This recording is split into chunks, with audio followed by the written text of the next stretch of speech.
नमस्कार, जय जोहार।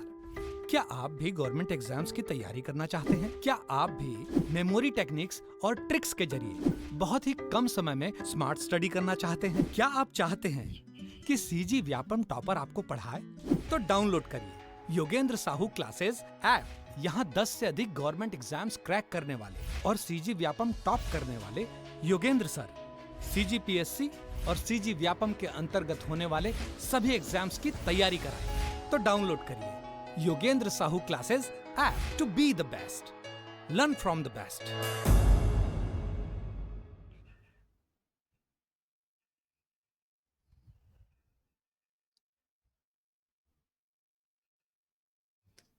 नमस्कार दोस्तों, मैं मनीष आप सभी का स्वागत करता हूं योगेंद्र साहू ऑनलाइन क्लासेस में। साइंस का हम लोग एमसीक्यू देख रहे थे, है ना? कौन सा? न्यूमेरिकल वाला। देखो, अब एक चीज ध्यान रखना, न्यूमेरिकल जो है वो बार बार प्रैक्टिस करने वाली चीज है। आप उसी एमसीक्यू को, उसी क्वेश्चन को 2 से 3 बार प्रैक्टिस नहीं करोगे तो आपका नहीं बनेगा। लेकिन कोशिश करना आप लोग की एक बार वीडियो देख लो, उसके बाद खुद से 2-3 बार प्रैक्टिस करना, उसको समझ में आएगा। एक बार में नहीं आएगा, 2 बार में नहीं आएगा, 3 बार में नहीं आएगा, चौथे बार में तो आएगा ना जी। तो आपके क्वेश्चन के हिसाब से अप्रोच क्या लगाना है, उस मेथड को आप पकड़ने की कोशिश करना बस। ठीक है, मैं यहाँ पे बोर्ड में बहुत सारा क्वेश्चन बता दूंगा, एक बार देख लोगे आप लोग, है ना? कोई उतना बेनिफिट नहीं मिलेगा जब तक आप खुद से उसको प्रैक्टिस नहीं करोगे, नहीं होने वाला। साइंस वाला जब पोर्शन वाला देखोगे आप क्वेश्चन, तो वैसे ही न्यूमेरिकल टाइप के आपको क्वेश्चन देंगे जो हम लोग बोर्ड पे कर रहे हैं। नहीं करोगे प्रैक्टिस, सीधा क्वेश्चन पेपर देखोगे, नहीं बनेगा। ठीक है, तो 2-3 बार आप क्या करो, वीडियो को रोक करके देखो, समझो क्या बोलने की कोशिश कर रहा है वो। आज कौन सा देखेंगे? मास का, द्रव्यमान का हम लोग एमसीक्यू वाला फॉर्म देखेंगे। ठीक है, ये एक न्यूमेरिकल वाला फॉर्म है ना? हम लोग एक थ्योरी वाला भी लेके आएंगे, लेकिन ये जो गणित के सवाल इसमें देते हैं उसको हम लोग क्या करेंगे, देखने की कोशिश कर रहे हैं। जब और अगली क्लास लाएंगे तो उसमें इसके एमसीक्यू थ्योरी वाले पोर्शन से रहेंगे। दोनों को सेपरेट करना अलग था, है ना? जरूरी था। क्यों? क्योंकि दोनों अगर एक ही साथ मर्ज कर दोगे तो शायद दिमाग कंफ्यूजन हो जाएगा आप लोग को, है ना? तो एक बार क्या करो, जो न्यूमेरिकल फॉर्म है उसको देखो, एक बार थ्योरी वाला जो पोर्शन करेंगे हम लोग उसको देखेंगे फिर। ठीक है, तो देखो पहला क्वेश्चन क्या बोलने की कोशिश कर रहा है कि किसी पिंड का संवेग, संवेग मतलब क्या होता है जी? संवेग का फॉर्मूला इसको P से डिनोट करते हैं। और संवेग क्या होता है, याद करो, द्रव्यमान और वेग के गुणनफल को क्या कहा जाता है? संवेग कहा जाता है। द्रव्यमान और वेग के गुणनफल को क्या कहा जाएगा? संवेग कहा जाएगा। और यही पूछ रहा है ना? संवेग कितना है? 50 kg। और वेग कितना है? देखो 5 मीटर पर सेकंड है। उस पिंड का क्या निकालना है आपने को? द्रव्यमान निकालना है। दे दिया है 2-3 चीज। पहले P दिया है, देखो P कितना दिया है, P का वैल्यू कितना दिया है? 50 kg। P का वैल्यू कितना दिया है? 50 kg। वेग देखो V का वैल्यू कितना दिया है? V का वैल्यू 5 मीटर पर सेकंड। और अपने को निकालना क्या है? द्रव्यमान, मतलब m जो है निकालना है। देखो इसी फॉर्मूले में आएगा क्या? P का वैल्यू देखो 50 दिया है, यहां पे रखते जाओ 50। V का वैल्यू देखो 5 दिया है, अपने को क्या निकालना है? m निकालना है। और V का वैल्यू देखो यहां पे क्या दिया है? 5 दिया है, तो 5 सीधा कट जाएगा क्या 10 बार में? तो m का मान कितना आएगा? 10। क्लियर हुआ? समझे इसको? क्या कर रहा है जी?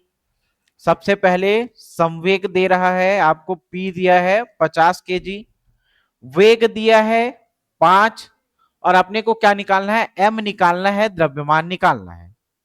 तो संवेग पता है आपको क्या होता है? संवेग क्या होगा? P बराबर m इंटू v। द्रव्यमान गुणित वेग के गुणनफल को क्या कहा जाता है? संवेग कहा जाता है। ठीक है, अब इसी वैल्यू में रख दो जो जो दिया है, डायरेक्ट आपका आंसर निकल जाएगा। क्लियर? पहला क्वेश्चन समझ में आया?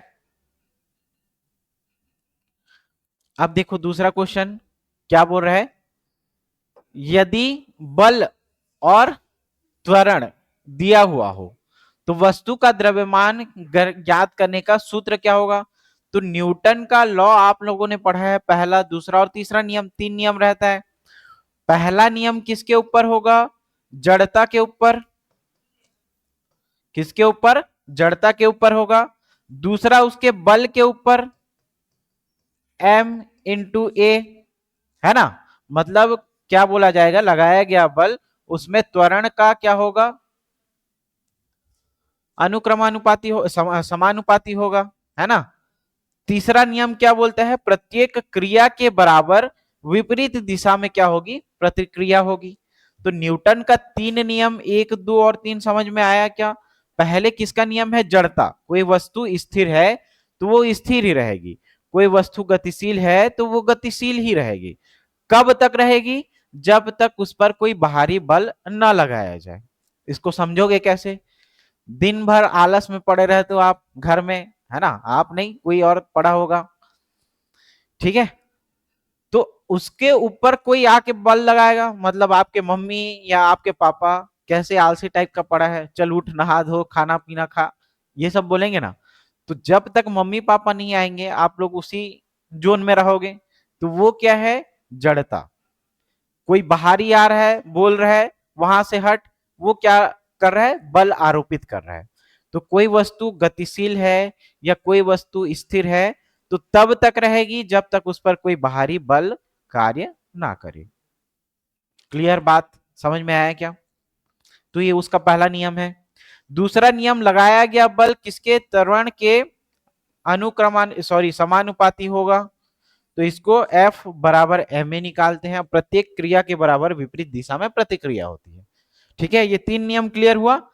अब देखो दूसरा नियम क्या होता है?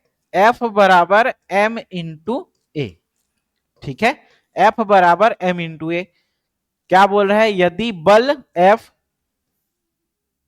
लगाया गया त्वरण A हो तो वस्तु का द्रव्यमान m ज्ञात करने का सूत्र क्या होगा? m ज्ञात करने का सूत्र m, यहां तो ये F बाई ए हो जाएगा जी। F बाई ए, ये क्या होगा? इसका फॉर्मूला होगा।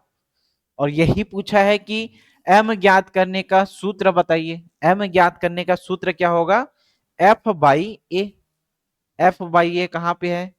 Option number B, B for ball. ठीक है, तो ये क्लियर हुआ ऑप्शन नंबर बी। क्या बोल रहा है क्वेश्चन? क्या निकालना है? समझ में आया यहां से? तीसरा क्वेश्चन देखो क्या पूछ रहा है। 450 न्यूटन भार वाली लड़की का द्रव्यमान क्या होगा? ठीक है, तो इसमें क्या निकालना है? द्रव्यमान m, m निकालना है। बल कितना लग रहा है, भार कितना लग रहा है? देखो वेट, तो 450 न्यूटन, है ना। इसका m निकालना है अपने को। क्या दिया है? 450 न्यूटन भार दिया है। तो यहां से देखो क्या निकालना है अपने को? 450 न्यूटन का भार दिया है, W का वैल्यू दिया है 450 न्यूटन। ठीक है, एक ही फॉर्मूला, एक ही चीज दी हुई है। m निकालना है अपने को। m क्या करना है? निकालना है। तो इसको निकालने का फॉर्मूला क्या होता है जी? तो याद करो, m इंटू जी कुछ पढ़ाए थे क्या? भार बराबर क्या होता है? द्रव्यमान और त्वरण, मतलब जी का मान। तो W बराबर क्या होगा? m इंटू जी। ठीक है, लगाया गया भार क्या होता है? भार निकालने का फॉर्मूला वेट क्या होता है? W बराबर m इंटू जी। ठीक है, तो G नहीं दिया है तो G का वैल्यू कितना होता है पता है आपको? 9.8। राउंड फिगर में लेना होगा 10 ले लेना, तो दोनों में से कोई एक वैल्यू ले लेना। तो क्या दिया गया है? द्रव्यमान निकालना है अपने को। दिया क्या है? भार का मान दिया है। तो भार का मान देखो 450 दिया हुआ है। m अपने को निकालना है। G का वैल्यू 9.8। G का वैल्यू कितना दिया है? 9.8। तो m निकल जाएगा क्या? m निकल जाएगा। m यहां पे रखो तो ये कितना होगा? 450 बटे 9.8। ठीक है, 9.8 काट फिट करोगे आंसर निकल जाएगा। ठीक है, क्या निकलेगा भाई देखो, m का वैल्यू 450 बटे 9.8 है ना। चलो यहाँ पे एक जीरो और लगा लो, ये टोटल 98 हो जाएगा है ना। तो इसको कैलकुलेट जब करोगे आंसर क्या निकलेगा, 45.9 kg, इतना कर लेना। ठीक है, यहां से आप कर लेना जी, यही वैल्यू है, काट फिट कर लेना, आ जाएगा आंसर कितना, 45.9 kg। ठीक, ये वाला समझ में आया। तो 3 क्वेश्चन अभी तक हम लोगों ने समझा। पहला क्वेश्चन किसके बारे में था, इसका निकालने वाला फॉर्मूला है ना, कौन सा, m निकालना था। ठीक, पहले क्वेश्चन में देखो क्या पूछा गया था, पहले क्वेश्चन में P बराबर m इंटू वी, P बराबर m इंटू वी, यहां से किसका वैल्यू, द्रव्यमान निकालना था m का, है ना। तो P बाई वी कर देना, जो निकालोगे आंसर। पहला क्वेश्चन समझ में आया। दूसरा क्वेश्चन हम लोगों ने न्यूटन के नियम से देखा, तो न्यूटन के तीनों नियम को हम लोगों ने समझा, जिसमें से दूसरे फॉर्मूले के आधार पे यहां से क्वेश्चन बना था। ठीक है, तीसरा क्वेश्चन देखो, W बराबर m इंटू भी से क्वेश्चन बना, भार का मान दिया है, द्रव्यमान निकालना है। ठीक है, m इंटू जी या m इंटू ए, यहां से निकालोगे तो g का वैल्यू पता है आपको 9.8 होता है ना, निकाल लोगे, आ जाएगा ऑप्शन नंबर डी। अब देखो चौथा क्वेश्चन क्या बोला जा रहा है, एक वस्तु का भार 950 न्यूटन है, यदि गुरुत्वीय त्वरण या g का वैल्यू कितना दिया है, 9.8, किसका वैल्यू दिया है, w, तो वस्तु का द्रव्यमान निकालना है, निकाल लोगे क्या, W बराबर m इंटू जी, W का मान कितना है, 98, जीरो, m का निकालना है अपने को, g देखो g 9.8, यहां पे ले आओ 9.8, तो पॉइंट यहां से ऊपर जाएगा, 10 गुना हो जाएगा है ना, 1 10 100, तो ये क्या हो जाएगा, इसका वैल्यू हो जाएगा जी। और किस में दिया है, द्रव्यमान, द्रव्यमान को निकालते किस में है, केजी, यूनिट तो पता होगा आप लोग को। ठीक है, तो 100 केजी किस में है, ऑप्शन नंबर देखो ए। समझ में आया क्या बोल रहा है क्वेश्चन, क्या निकालना है। ठीक, यही आपको समझना है कि क्या बोल रहा है क्वेश्चन, निकालना क्या है उसमें। अब देखो, जो हम लोग सेकंड फॉर्मूला डील किए थे उसी के बेस्ड पे एक क्वेश्चन बना हुआ है। सेकंड फॉर्मूला क्या था, F बराबर m इंटू ए। अब इसमें कौन कौन सा वैल्यू दिया है, बल, द्रव्यमान, है ना, तो और त्वरण, तो देखो ये किसके किसके डिवाइड में दिया है, बल बटे त्वरण दिया है, बल बटे इसको त्वरण को ले आओ, तो ये किसके बराबर हो जाएगा, m मतलब द्रव्यमान के बराबर हो जाएगा। ठीक है, किसके बराबर हो जाएगा, द्रव्यमान के बराबर। तो देखो कौन सा है, ऑप्शन नंबर सी दिख रहा है क्या, ऑप्शन नंबर सी द्रव्यमान दिख रहा है, ये क्या हो जाएगा, सही हो जाएगा। तो द्रव्यमान बराबर क्या होता है, बल बटे त्वरण, द्रव्यमान बराबर क्या होगा, बल बटे त्वरण। ठीक है, तो ये ऑप्शन नंबर सी सही हो जाएगा इसका। छठवें नंबर का क्वेश्चन देखो, यदि किसी वस्तु का भार कितना है, 200 न्यूटन, तो इसका द्रव्यमान ज्ञात करो, जी का मान दिया है, तो W बराबर क्या पढ़ा था हम लोगों ने, m इंटू जी, W का मान कितना दिया है, भार का मान कितना दिया है, 200 न्यूटन, m अपने को निकालना है, द्रव्यमान ज्ञात करना है, जी का वैल्यू कितना दे दिया है, 10। ठीक है, तो m बराबर कितना आएगा जी, 20 आ जाएगा, ये क्या हो जाएगा आपका आंसर हो जाएगा, है ना।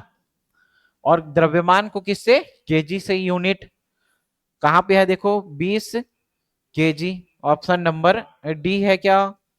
ठीक है, ऑप्शन नंबर डी, 20 न्यूटन 20 वाट ये सब दिया हुआ है ना, लेकिन आपको यहाँ पे यूनिट देखना है, द्रव्यमान का मतलब किलोग्राम। ठीक है, द्रव्यमान का मात्रा क्या होगा, किलोग्राम। तो किलोग्राम कौन से है, ऑप्शन नंबर डी में है। ठीक है, 6 क्वेश्चन समझ में आया। यहां से और ज्यादा क्वेश्चन नहीं बनेंगे, बस इसी पैटर्न में बनेंगे। एक तो W बराबर m इंटू जी से बनेगा, एक समवेग से बनेगा P बराबर m इंटू भी।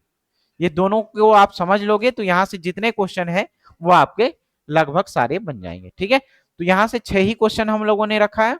आपको कॉन्सेप्ट समझाना था, कॉन्सेप्ट समझ में आ गया, फिर आप यहां से 10 12 15 20 जितने भी क्वेश्चन आएंगे आप बना लोगे।